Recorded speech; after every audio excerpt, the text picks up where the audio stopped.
panibagong pagkakataon upang bigyang kulay ang mundo ng pelikulang Pilipino. Alamin natin ang kaganapan for the upcoming Cinemalaya 20.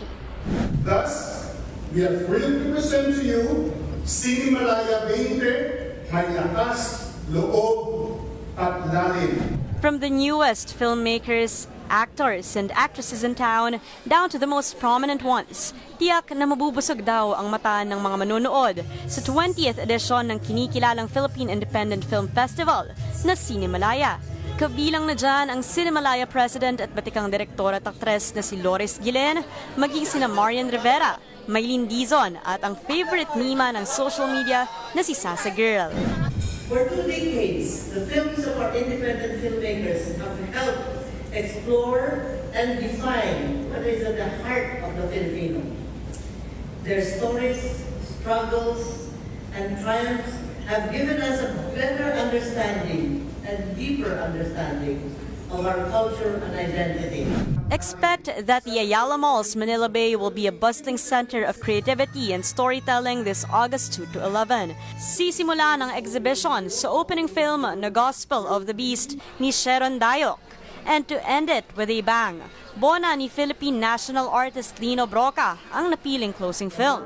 May mga pakulurin tulad ng Film Hub na Cinemercado, exhibits and even parties and official Cinemalaya cafes and restaurants.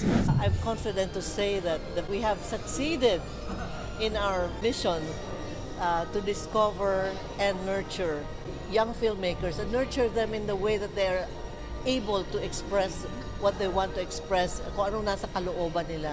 Mapa-comedy o rom-com, hindi ka bibiguin ng mga napiling finalists for the shorts and full-length films.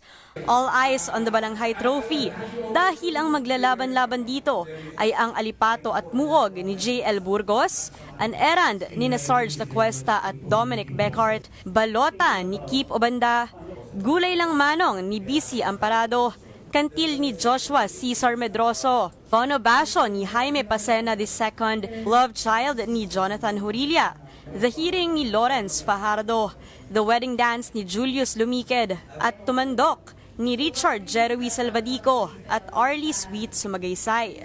Kasi ako, honestly, hindi ako tumitingin ng filmmaking as a competition eh. Hindi siya sports eh, for me.